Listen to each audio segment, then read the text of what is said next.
All right, guys. So you remember when you were a kid, you had those quick drinks? Well, Frog Fuel is like that. It's not your typical protein supplement. It's a ready-to-drink daily recovery protein shot.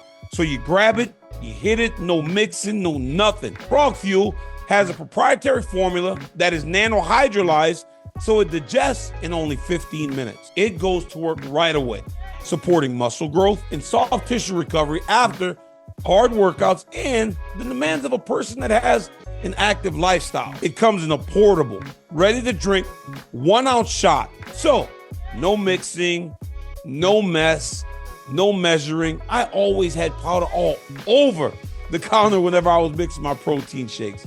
And if you're one of those people that just loves their protein powder, Frog Fuel can be used in addition to that powdered protein. So all you do, you just gotta rip it and sip it and get on with your day. The boy's like a rapper now. I mean, I'm proud of myself. So check out frogfuel.com for more.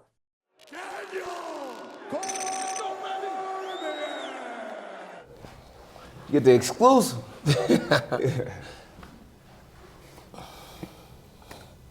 Joaquin Buckley. All right, guys. So I'm here with Buck. We're going to talk about UFC 307 in a bit.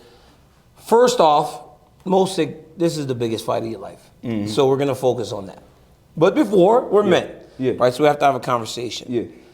First off, we've gone back and forth online, and that's the thing, right? Like online, it can be, we can yell, we can scream, we can do all these things. But when you see face to face, we have to communicate, right? We have to talk to each other. So my question to you is, where did we get off track, you and I? I don't know. I mean, to be honest with you, from the very start, it was just off that post, off of just what you said. About the post-fight interview? Yes, sir. Yes, sir. So I just feel like you misquoted me. That's all that was. Definitely about what I said about, Conor McGregor, and calling him out. It's okay that you said it was the worst call out, all the time. That's cool. I don't care about that. It was the other things that you said. What else did I say? You said that I called Conor McGregor's mother a bad name, and I didn't do that. And honestly, with that being said, it's just like everything that I got going on in my life, I got a lot of women that took care of me. My mother taking care of me, my grandmother taking care of me, So I didn't attack his mom or attack anybody that was close to him that was a female, I just went at him and his father who got him into training and everything of that nature. But yeah, it was just a misquote, misunderstanding. But then when you posted it, you included me with Michael Bisping and Chael Sonnen. They didn't misquote you. That was just me. No, because everybody agreed. No, I seen Chael Sonnen, and he was talking on there as well. He said the same thing. And then Michael Bisping said the same thing on their own post. So I seen exactly what they said. They said the same thing on that post. So we all as a collective. Yeah, as a collective. So here's the thing about that post-fight. Yes, sir. Right? You call out Conor McGregor. Somebody told me yesterday, and that's the thing. Like, honestly, you call out Conor McGregor, we all start talking about it because of that. If you did that as a point to get people talking, then it would have worked. Mm-hmm. But then again, it's just like we're constantly going back and forth about this stuff, and then you seem to get mad. But in this position, you can't get mad. You can't get mad in this position. It's like we get judged daily for what we do when we're on this platform. No, but you still misunderstand. You misquoted me. But I didn't misquote you. So, okay. So I heard what you said. What did I say? I don't know it by word now. I don't have the exact quote by word now. So I can tell you what I said. Tell me. I said Conor McGregor is a McHo. That's what I said. So it's safe to say that his mama raised But that's the problem though. You can't be saying mama raised a hoe though. Okay, why not? Because you're talking about this dude's mom still. I'm not. That's disrespectful. That's the job that she did, Joaquin. Yeah. The job that she did is raise that man. Yes, sir. So then she did. You said his mom did a bad job. I didn't call her a bad name. But you didn't call her hoe. You didn't call her, and I get that. Okay. All right, there you go. As long as you can say no. But I get that. But I get that though. That's cool. But I get that, right? But then that turns into you saying that our mamas raise hoes. Come on, man. We can't do that. Yeah. We don't do that. Like, we just don't do that. Like, we have to, at times, we just have to be careful because we don't know each other's situation. One time, John Jones and I, who had the most bitter rival in this thing. Yeah, of course. One time he said, "I'm your fucking daddy." That's what he said to me. Yeah. Right? And then he found out my father got murdered, and he made Dana White message me to talk about that. So saying a man, mama raised a hoe, you don't know what that man, mama did. We don't know that. Like, those are words that just can't be spewed out like that. That's just me. Because like, we don't do that. No, I feel you. There's a couple things that I leave off of, Go ahead. the limits, I don't talk about the dead, and I don't talk about, people, kids, but there's other things that I feel like whatever I got to do to sell a fight and get somebody's attention, that's what I'm finna do. But yet again, though, I feel like you just misquoted me. Now, if people didn't like my approach to it, then that's cool. I don't care about that. But just keep it real and keep it honest. That's not what I said. So why do you keep tagging me on shit then? I love tagging you, man. But still, you keep tagging me constantly. I'm like, I don't understand. I feel like because now you're trolling me. I'm not trolling. I really like. I got a open workout that I'm finna do at 2 p.m. at David Bussler. I love for you to come out so we can get some work in. We can roll or something like that. You know what I mean? Mm-hmm. And it's not like like to be mean or whatever. But you said that we could work. We will work. We will work. But we have never come across each other since. Like, I haven't seen you. That's why I tag you in a lot of things and a lot of situations to let you know where I'm at. But it's not to be like on some trolling stuff. Like, you. But that's what it feels like to me. It feels like you trolling. Well, I apologize if that's how you feel. Yeah, that's how I take it. I'm sorry. It's all good, man. Anyhow, you're in this position now where you're gaining some traction. Yeah, a little bit. And you're gonna be judged. Were you surprised on the way that, not only because at the end of the day, bro, like at the end of the day, you could feel what you feel about us as the talking heads of this sport, but then the reaction from the fans once it was said, right? Because then you and I start going back and forth online and shit, and people are having comments and they're saying all these things. Like, were you surprised at the response that you got from the fans and in the community? Not only because I swear to God, you know what was sad for me? Because I've known you played basketball together and all this shit. You know what was sad for me? Was that you've been fighting so well, and ultimately after that fight where you did so good, it turned in, I'm looking at comments and it turns into people just shitting on you for all this other shit when you're doing all this great work in the octagon.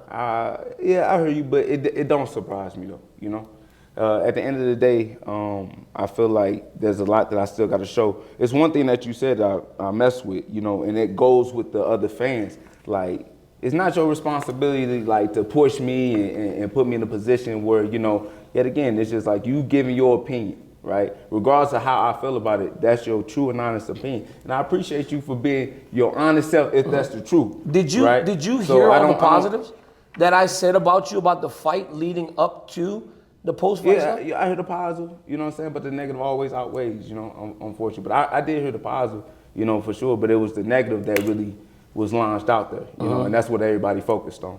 Everybody does. Yeah, exactly. That has to be frustrating. But again, it felt like when you said that, you said something to the effect of, he puts over Khabib and all these dudes, but I've never seen DC put over a brother. You're talking about teammates. These are my teammates. Yeah, I think the only kid was Darren Wayne? Deron Wynn? Yeah, your son? Yeah. That's not my son, dog.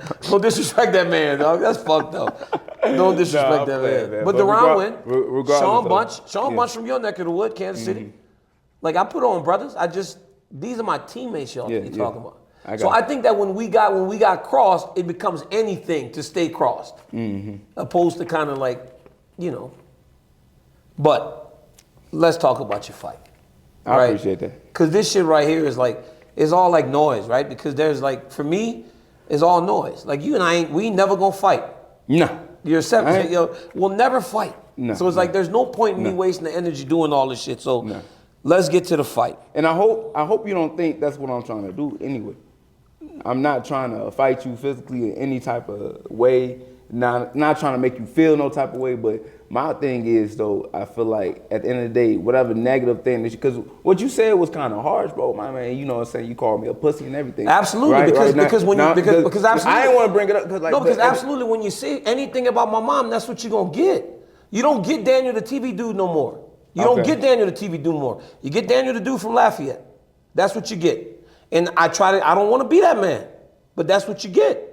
At the end of the day, bro, I swear to God, every time, 100% of the time, And I hear you on that, and that's cool. But at the end of the day, I got to say something back as well. I understand, and so we went back and forth. So there it is, right? So when I come at you, it's not like, okay, I'm trying to fight you, but let's resolve this in the best way. If we can talk it out, that's cool too. But if we can also train and get, I feel like I'm always going to improve no matter what. Yes. You know, no matter what. So if you bless me with some work and actually training, bro. Absolutely. And I would do that. I would do that. Okay, I would do that. But okay, again, then. like anytime, like I sort of like, dude, I you know how we mothers, Yeah, especially in the black community. Yeah. They off limits, and it's like it changes me, and it's like this thing that, and I wish immediately after I sent it, I was like, nah, I should have never did that. I wish I didn't do that. If that's how you felt. Again, because then you go to that other place and you keep, I shouldn't do that. I'm better than that. I'm 45 years old. Yeah. I'm a man that's done a lot of things in my life. Anyhow, 4 straight wins, 2 TKOs. Yeah. The Vicente Luque fight, I thought, you looked as good as you've ever looked inside the octagon. What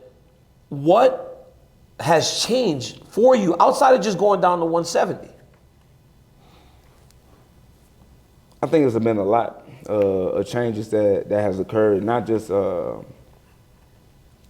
my training and everything, but just me, myself, you know, just what I have to go through every single day, bro, the sacrifices I had to make, you know, being away from my family for about 4 years, going out to Michigan, you know, traveling, being with a certain team, and then now establishing myself, coming back home to my solid foundation in St. Louis, and like just rebuilding, man, and regrowing. I really feel like, you know, it's just a new place for me, you know. So for that fight in Vicente Luque, you know, I knew there was a lot of changes, you know, definitely with a win in that fight. So I think it's just, with every win now, it's just I'm able to build exactly what I want. The last fight was actually harder, though. It was like a harder fight than Vicente, but he didn't have the name recognition. It wasn't hard in terms of how the fight played out. Yeah. But on paper, it seemed like it might be a harder fight because of where Vicente is in his career. And that's the fight that I think you should get nothing but pats on the back for, because not only did you win, right? You were fighting, striking, but the wrestling, the takedowns, you did really well to make sure that you won in front of your home crowd. Thank you, I appreciate that. It was a lot of pressure that was on my shoulders, especially, you know, definitely hunting down Dana, definitely going out and really trying to, you know, put my name out there like, hey, put me on the St. Louis card, put me on the St. Louis card, I'm gonna be ready, I'm gonna be ready. And, you know, at first, you know, I thought I wasn't going to get the call, but I was like, man, let me just keep working out, keep training just in case. And then, you know, we got that 2 weeks notice. And, of course, you know, Ruzaboyev, great fighter. I really feel like, you know, what he was on a 10-fight finishing streak, you know what I mean, knocking dudes out, even in the UFC. Once they gave me that, you know, that task, you know, we had to go to work, you know, because I really didn't know much about Ruzaboyev, you know, except for that, you know, that fun fact that he was knocking dudes out. But once we did our homework, man, and I got with my solid foundation team, my man Edric Dillard, Reggie Thompson, Travis Brown, you know, we developed the game plan in a short amount of time, man, and we showed out that. Is that why you stayed home for training camp this time? I had because to. You were able to do that in 2 weeks? Yeah, I had to. It was no way that I was going to be able to be prepared at the level that I was prepared for that night if I would have left out, you know. And plus, you know, I brought in my guy Hyson Rita to help out for the camp as well, who also was a big benefit into why I won. But you stayed at home in this camp too, right? Or did you go back to Michigan? No, I was in St. Louis. But so before I skipped around for this training camp, and yet again, it's me right now. There's no head coach in my team. Why do you think that's important? I don't think having a head coach is important. I believe, in my personal opinion, is finding teachers and coaches that can train you in the aspects of how you want to be trained. And I've been able to pretty much navigate my career for a long time, you know, before I even got into Michigan, and I got myself into the UFC, right, with my boy Edric Dillard, and he was the only person that was in my corner. But it's not like he was my coach. It's somebody that, you know, I trusted, who was my teammate, you know, and anytime I needed to get some work in, we would work together, you know, and he's the one that helped me get into the UFC. But all the training and all the process that I've been going through, you know, I really been just building that shit up on my own. Yeah. But I get the right people around me. Any information I ain't got, I seek it, you know what I mean? And I grasp it and I take it and I just put it into my game. So I really don't think it's necessary to have a head coach, but just have people that, you know, are like-minded and have the same vision in order for you to, you know, get exactly where you're trying to go. So Stephen Wonderboy Thompson is as tricky a fighter we've ever had in the UFC, in the history of the UFC. Mm-hmm. He believes that in this fight this weekend, your ego is going to play a factor and it may cost you. No, because he said it. Your ego. Yeah, so he said your ego. Because at times, right, like we all have them. We all have them. Of course. You don't hide that you have an ego. Are you ashamed of it? Hell no. But he's saying that that will be the thing that might actually cost you. Because he said you may think that you could play his game and still win. I could play his game and still win. But my thing is, I want to make it as hard for Wonderboy as possible. And a lot of people ask, like, how did you prepare? How did you train for this fight for Wonderboy? And at first, I was so focused on him and how his style is, his karate, his bladed style and whatnot. And, you know, I went out to Texas for a short time to train with Raymond Daniels. Yeah, I know. Didn't get connected with him, unfortunately, at the time. So I was kind of like, you know, damn, kind of bummed out. But regardless, though, it made me and forced me just to focus on what I do best, you know? And then we can see, like, which version of who is going to be better in that cage. Because my thing is, as much as people call him a puzzle, who is he training with that is compared to me, you know, that is as explosive as me, my footwork, my in and out, and then also the power that I, you know, possess. So thank you. So at the end of the day, we definitely just gonna see, you know, who's able to, you know, really show out in that cage. Shavkat Rakhmonov seems like the guy that's going to fight for the belt next. You said you think Bilal will expose him. Shavkat was able to finish Wonderboy. Because you're on this run now, Joaquin, and you're starting to work your way into those conversations, is there a emphasis on not only winning but dominating Stephen Wonderboy Thompson? Because we have seen now Jack dominate Gilbert, and we have seen Shavkat dominate Wonderboy. So if you're going to be held in that same, you know, regard, do you have to dominate Wonderboy, or can you just win? No. I got to get the old buddy up out of there. 42 years old, you know, no disrespect to the OG, but, you know, I think Wonderboy has done all of what he can do in the UFC. You know, he done fought for the title. He's been, you know, highly ranked. This is the lowest he's ever been ranked in a very, very long time, you know. But it's cool just to get that name, which Wonderboy has. But going out there and putting on a dominant performance, I think is going to be everything. Why do you think Shavkat's going to get dominated by Bilal? He's 19-0, isn't he?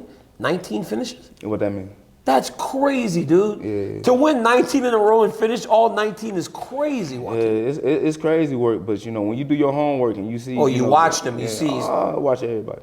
You seeing something in him? Mm-hmm. You seen it too? I never seen it. All I see is them fucking people I feel you. All I see is fucking people. That's all I see. That's all I see is them people left. You gotta look in between that, you know. Just like the Rules Boy fight, he was effing up a lot of people too. Was. But we saw a lot of holes. We saw a lot of holes in him. Yeah. What's your prediction for the fight this weekend before I get you out of here? For myself or just overall? Just overall fight. How's this in? With my hand raised for sure. Yeah. Knock him out, submit him. What do you think? He got to go. He's gonna get finished, but it depends on what Wonderboy, how he want to get finished. Guys, Joaquin Buckley fights at UFC 307 in the featured prelim against Stephen Wonderboy Thompson. Make sure you tap into everything he's doing. Go to his X, Instagram. You got Facebook? Y'all still do Facebook? Nah, I don't do Facebook. Y'all too young to do Facebook. Only old heads do Facebook.